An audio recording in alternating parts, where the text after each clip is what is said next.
Big TV భక్తి సమాచారం WhatsApp ఛానల్లో జాయిన్ అవ్వండి. అన్ని విశేషాలు ఎప్పటికప్పుడు తెలుసుకోండి.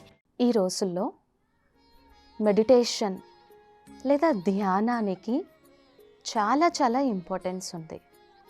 మనం ఏదైనా ఒత్తిడిలో ఉన్నా, సంఘర్షణలో ఉన్నా, మనస్సులో పదే పదే నెగటివ్ థింకింగ్ చేస్తున్నా, లేదా నేను ముందుకు వెళ్ళలేకపోతున్నాను అని అనిపించిన మెడిటేషన్ అనేది మనకి చాలా ఉపయోగపడుతుంది. మెడిటేషన్ లేదా ధ్యానం చేయటం వలన మన విల్ పవర్ పెరుగుతుంది. అలాగే మెడిటేషన్ లేదా ధ్యానం చేయటం వలన పరిస్థితులను ఎదుర్కొని నిలబడగలిగేటువంటి శక్తి పెరుగుతుంది. అదేవిధంగా మెడిటేషన్ చేయడం వలన మనసు యొక్క ఇమ్యూనిటీ సిస్టమ్ కూడా పెరుగుతుంది. శరీరానికి ఇమ్యూనిటీ సిస్టమ్ ఎంత స్ట్రాంగ్గా ఉంటే అది అంత అనారోగ్యాన్ని ఎదుర్కొని నిలబడగలదు. సీజనల్గా వచ్చేటువంటి అనారోగ్యాలని కూడా అధిగమించి ముందుకు వెళ్ళగలదు.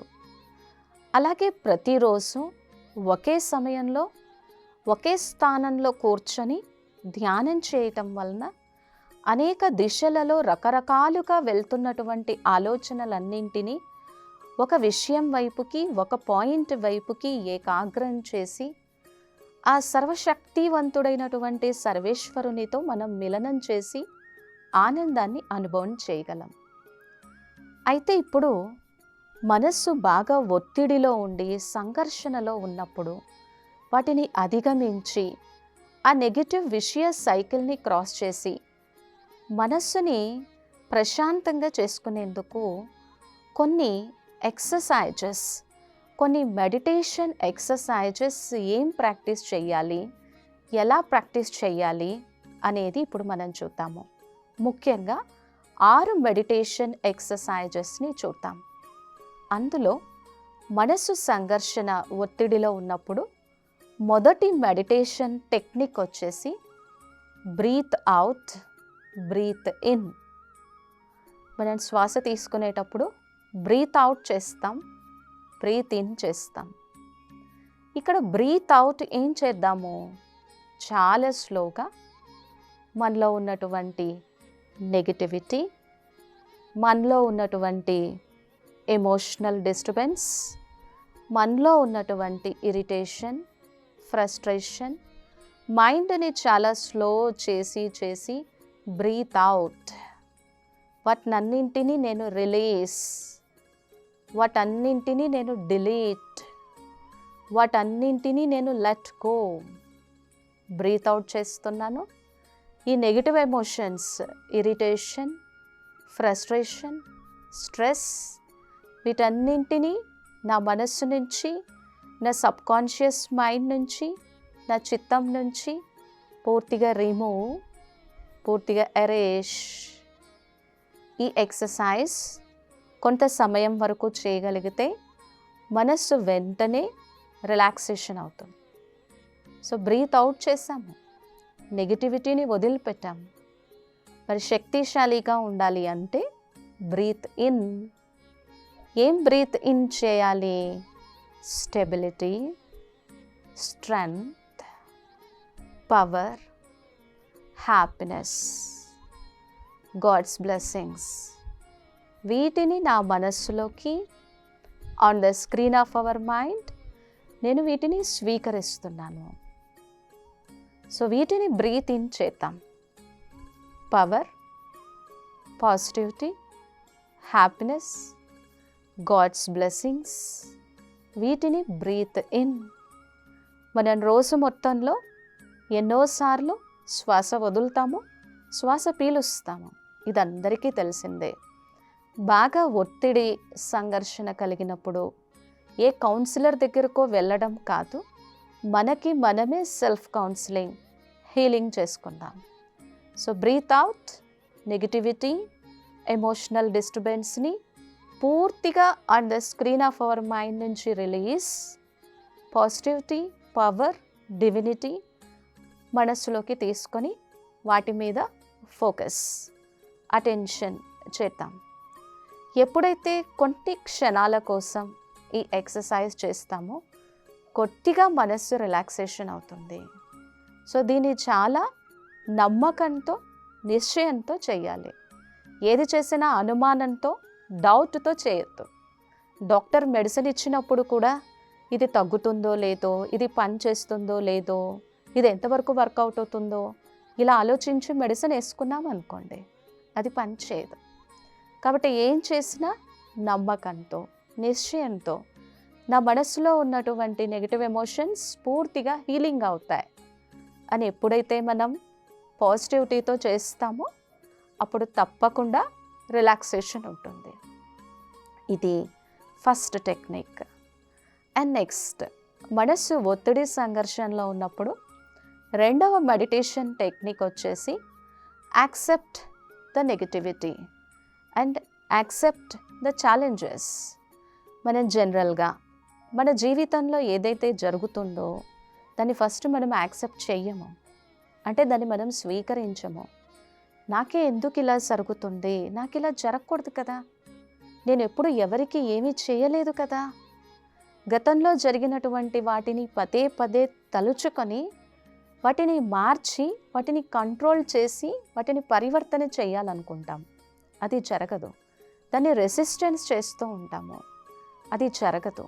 ఇక్కడ యాక్సెప్ట్. ఫస్ట్ నేను ఎలా ఉన్నానో నా బలహీనతలతో సహా, నా స్ట్రెంగ్త్తో సహా, నా పవర్స్తో సహా ఫస్ట్ నన్ను నేను యాక్సెప్ట్ చేస్తున్నా, స్వీకరిస్తున్నా. తర్వాత నా చుట్టూ ఉన్నటువంటి వ్యక్తుల స్వభావ సంస్కారాలు కూడా కొన్నిసార్లు మనల్ని డిస్టర్బ్ చేస్తాయి. మనం చాలా నిజాయితీగా సత్యతతో ఉండాలనుకుంటాం, ఎదుటి వ్యక్తి నుంచి అదే ఆశిస్తాం, ఎక్స్పెక్టేషన్ పెట్టుకుంటాం, తనని కంట్రోల్ చేయాలని చూస్తాం, అది జరగదు.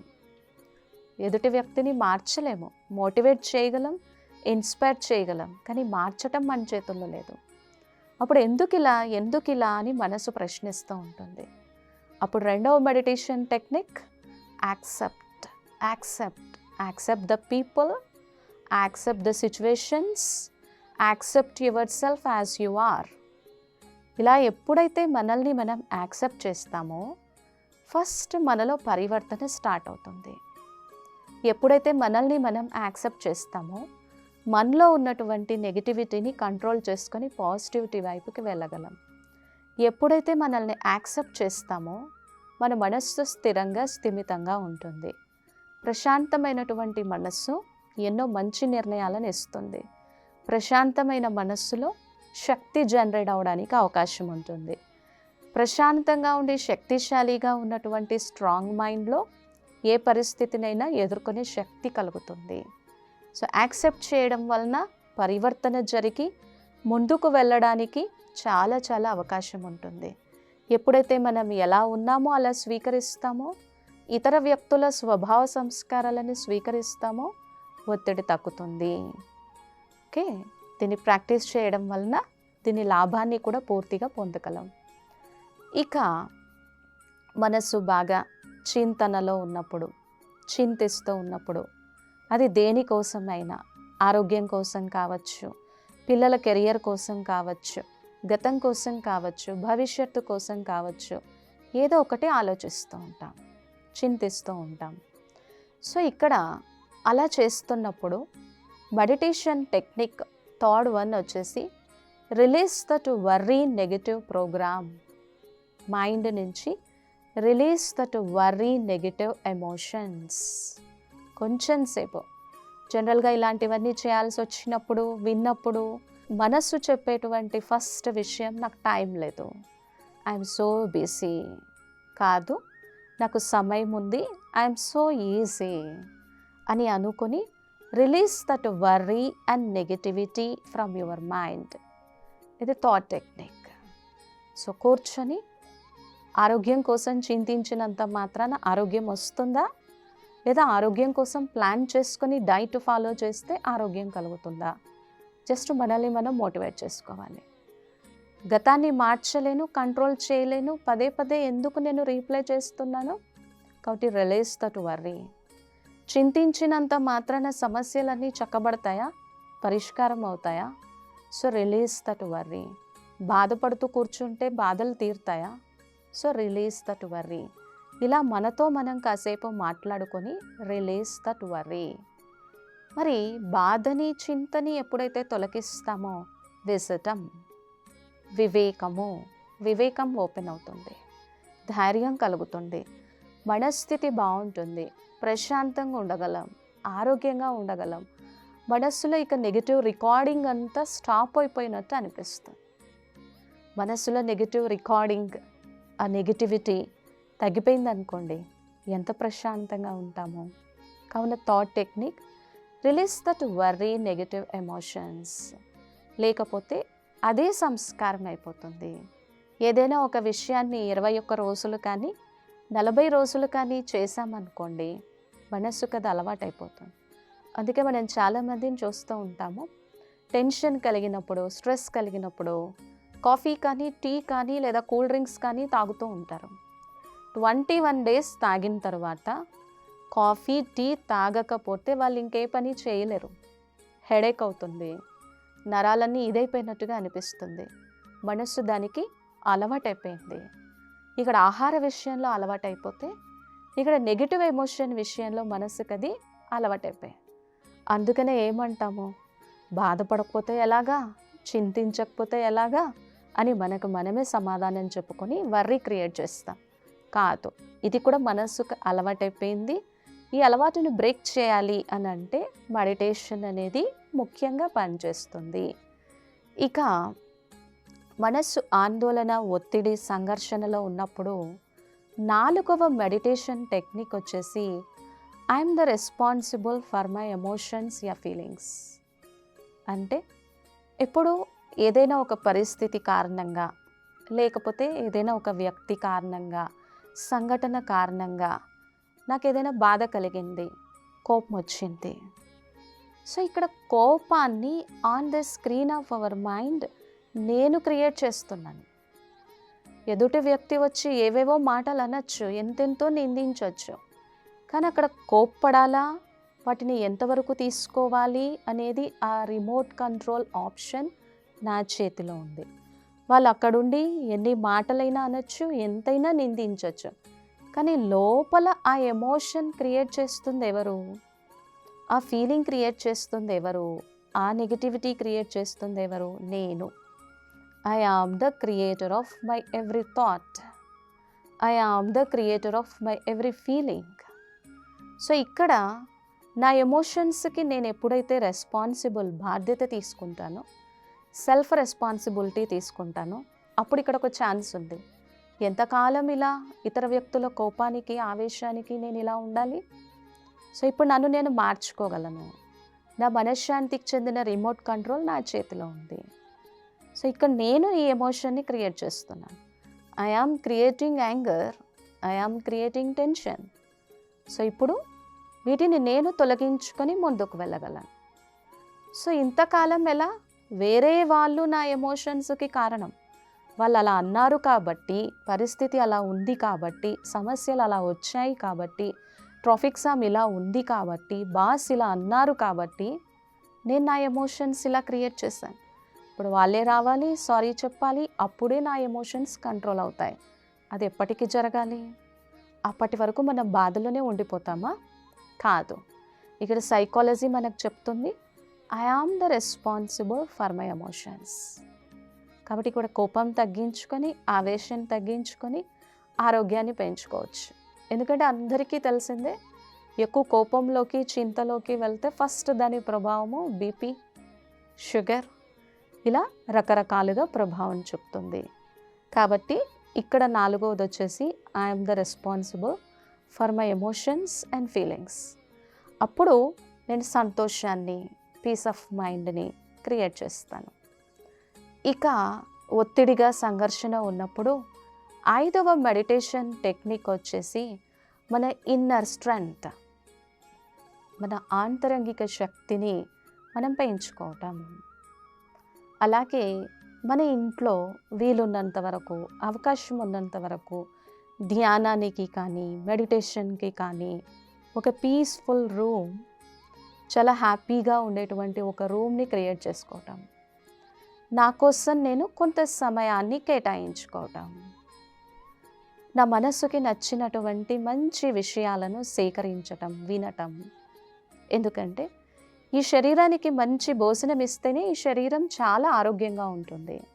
దాని ఇమ్యూనిటీ సిస్టమ్ పెరుగుతుంది, చాలా హ్యాపీగా ఉంటుంది, నిరోగిగా ఉంటుంది. అలాగే మనస్సుకి కూడా ఎప్పుడు మంచి ఆలోచనలు, శ్రేష్ఠ ఆలోచనలు అనేటువంటి భోజనాన్ని ఇవ్వాలి. కాబట్టి ఇక్కడ మన ఆంతరింగిక శక్తులని మనల్ని మనం ఇంప్రూవ్ చేసుకోవాలి. మనలో ఉన్నటువంటి శక్తి సామర్థ్యాలను మనల్ని మనం పెంచుకోవాలి. అది నిర్ణయ శక్తి కావచ్చు, సహన శక్తి కావచ్చు, ఎదుర్కొనే శక్తి కావచ్చు, పరిస్థితులు వచ్చినప్పుడు డిమోటివేట్ అవ్వకుండా నిలకడగా ఉండేటువంటి శక్తి కావచ్చు, స్థితప్రజ్ఞ అవస్థ కావచ్చు, పరిస్థితులు వచ్చినప్పుడు భయపడకుండా సర్వశక్తులతో సమర్థంగా ఉండే నిర్భయతా శక్తి కావచ్చు. అందరికీ తెలిసిందే ఎన్ని శక్తులు ఉన్నాయి అని. వాటిని 1 by 1 ఇంప్రూవ్ చేసుకుంటూ ముందుకు వెళ్ళాలి. వీటన్నింటికి ఖచ్చితంగా సమయం పడుతుంది. ఎంతెంతగా లోపల మన మనస్సు, మన బుద్ధి స్ట్రాంగ్గా, శక్తిశాలిగా అవుతాయో అంతగా ఈ ఒత్తిడి, సంఘర్షణ తగ్గిపోతూ ఉంటాయి, లేకపోతే పెరుగుతూ ఉంటాయి. ఇక ఆంతరంగిక శక్తుల్ని ఎప్పుడైతే పెంచుకుంటామో మనసు స్ట్రాంగ్ అవుతుంది, విల్ పవర్ పెరుగుతుంది, శాంతి పెరుగుతుంది, ఆనందం పెరుగుతుంది, స్థితప్రజ్ఞా శక్తి పెరుగుతుంది, మంచి చెడు విచక్షణ చేయగలిగినటువంటి విజ్డమ్ లెవెల్స్ పెరుగుతాయి. ఇక 6వ మెడిటేషన్ టెక్నిక్ వచ్చేసి ఎప్పుడు బాధ కలిగినా, ఎప్పుడు దుఃఖం అనిపించినా, ఎప్పుడు అశాంతి కలిగినా ఆ సైకిల్కి గురి కావద్దు. వెంటనే అలర్ట్, అటెన్షన్, నా స్వభావం శాంతి, నా సంస్కారం శాంతి అని ముందుకు వెళ్తూ మనకిష్టమైనటువంటి పూజ్య దైవాన్ని, ఆ సర్వేశ్వరుణ్ణి ఒక్కసారి on the screen of our mind మన మనస్సులో గుర్తు చేసుకొని ఈ బాధ, ఈ సంఘర్షణ, ఈ ఒత్తిడి, ఈ మనస్సు యొక్క భారాన్ని ఆ ఈశ్వరునికి అప్పగించి ఆ ఈశ్వరుని నుంచి అనంతమైన శాంతిని, ఆనందాన్ని, సుఖాన్ని మన మనస్సులో, మన హృదయంలో అనుభూతి చేసుకోవాలి. అప్పుడు మనం చాలా సంతోషంగా, ఆనందంగా ఉండగలము. సో ఇలాంటి చిన్న చిన్న మెడిటేషన్ ఎక్సర్సైజెస్ చేయడం వలన, ఈ టెక్నిక్స్ అండ్ టిప్స్ ఫాలో అవడం వలన ఒత్తిడి, సంఘర్షణ నుంచి మనం ఈజీగా బయటకు రాగలం. అప్పుడు వీటన్నింటినీ క్రాస్ చేసి ముందుకు వెళ్ళగలం. లేదు అంటే మనస్సు అలాగే నెగిటివిటీని థింక్ చేస్తూ, బాధపడుతూ అనారోగ్యానికి గురి అవుతుంది. ఒక విషయం సదా మనం గుర్తుపెట్టుకోవాలి, నెగిటివ్ ఆలోచనల యొక్క ప్రభావము, దాని తీవ్రత బాగా పెరిగిందనుకోండి, అది మన శరీరం మీద చాలా ప్రభావాన్ని చూపిస్తుంది. అదే మంచి ఆలోచనలు క్రియేట్ చేశామనుకోండి, అది మన శరీరం మీద మంచి ప్రభావాన్ని చూపిస్తుంది. కాబట్టి నా ఆరోగ్యము నా చేతిలోనే ఉంది. For more videos like this, subscribe Big TV channel.